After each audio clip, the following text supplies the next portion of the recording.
প্রধানমন্ত্রী তারেক রহমান বলেছেন, বাইরে থেকে কেউ এসে ঠিক করে দিয়ে যাবে না, নিজেদের দেশকে নিজেরাই ঠিক করতে হবে। হঠাৎ করে মাননীয় প্রধানমন্ত্রী তারেক রহমান এই কথা কেন বলেছেন, এ বিষয়ে বিস্তারিত জানিয়ে নিউজ প্রকাশ করেছে বেসরকারি টেলিভিশন চ্যানেল 24। এই মুহূর্তে আপনারা চ্যানেল 24 নিউজের স্ক্রিনশটটি দেখতে পাচ্ছেন। এখানে চ্যানেল 24 এই খবরের শিরোনাম করেছে, আগামী 5 বছরে দেশে 25 কোটি গাছের চারা রোপণ করা হবে, বলছেন প্রধানমন্ত্রী। মূল খবরে বলা হচ্ছে, আগামী 5 বছরে সারা দেশে 25 কোটি গাছের চারা রোপণ করা হবে বলে ঘোষণা দিয়েছেন প্রধানমন্ত্রী তারেক রহমান।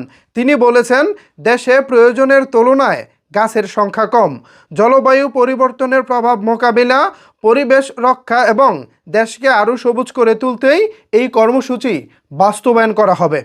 বরিশালের গৌরনদীতে জাতীয় বৃক্ষরোপণ কর্মসূচির উদ্বোধন করে সোমবার 13 জুলাই এসব কথা বলেন প্রধানমন্ত্রী তারেক রহমান। তিনি বলেছেন, দেশে যে পরিমাণ গাছ থাকা দরকার তা নেই, তাই আগামী 5 বছরে সারা দেশে 25 কোটি বৃক্ষ গাছের চারা রোপণ করা হবে। প্রধানমন্ত্রী আরও বলেন, বর্তমানে জলবায়ু পরিবর্তনের কারণে বৃষ্টিপাতের ধরনে পরিবর্তন এসেছে, এখন আগের তুলনায় বেশি বৃষ্টি হচ্ছে, তাই পরিবেশের ভারসাম্য রক্ষায় ব্যাপক বৃক্ষরোপণের বিকল্প নেই। তিনি বলেন, শুধু গাছ লাগালেই হবে না, সেগুলোর যথাযথ পরিচর্যাও নিশ্চিত করতে হবে। দেশকে সুন্দর ও বাসযোগ্য রাখতে বৃক্ষরোপণের পাশাপাশি প্রতিটি গাছের যত্ন নেওয়ার উপর গুরুত্ব আরোপ করেন তিনি আরও বলেন, নিজেদের দেশকে নিজেরাই ঠিক করতে হবে, বাইরের কেউ এসে ঠিক করে দিয়ে যাবে না।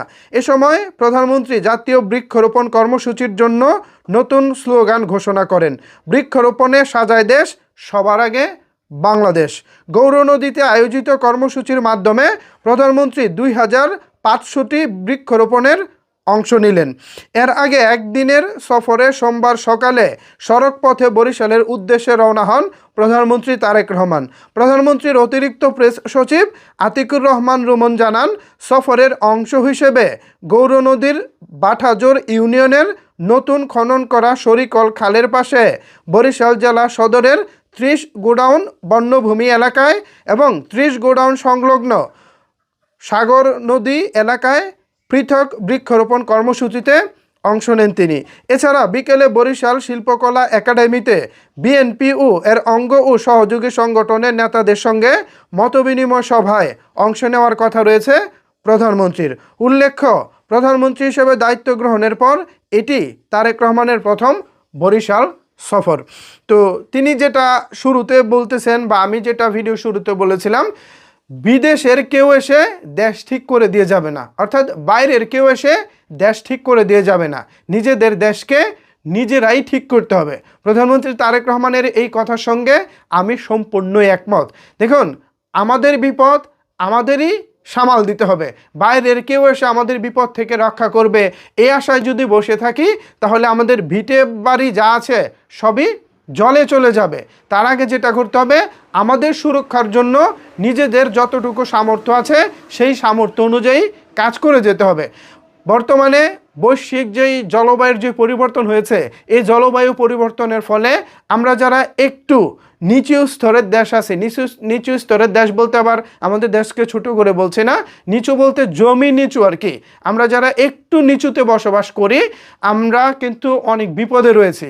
জলবায়ু পরিবর্তনের ফলে এমনও হতে পারে, হয়তো 50 বছর 100 বছর পরে আমাদের বাংলাদেশের অনেক জায়গা তলিয়ে যেতে পারে। সো সেই জায়গা থেকে আগামী 100 বছর কিংবা তারপরে বা আগে পরে কি হবে, সে ভাবনাটা কিন্তু এখনই আমাদের করে রাখতে হবে। সুতরাং প্রধানমন্ত্রী তারেক রহমানের সঙ্গে আমি একমত পোষণ করছি, নিজেদের দেশকে নিজেদেরই রক্ষা করতে হবে, এর জন্য বৃক্ষরোপণের বিকল্প নেই। ভিউয়ার্স, এই বিষয়টিকে আপনারা কিভাবে দেখছেন জানাতে পারেন আপনার মতামত নিচের কমেন্টস বক্সে। ধন্যবাদ সবাইকে এতক্ষণ আমার সাথে থাকার জন্য।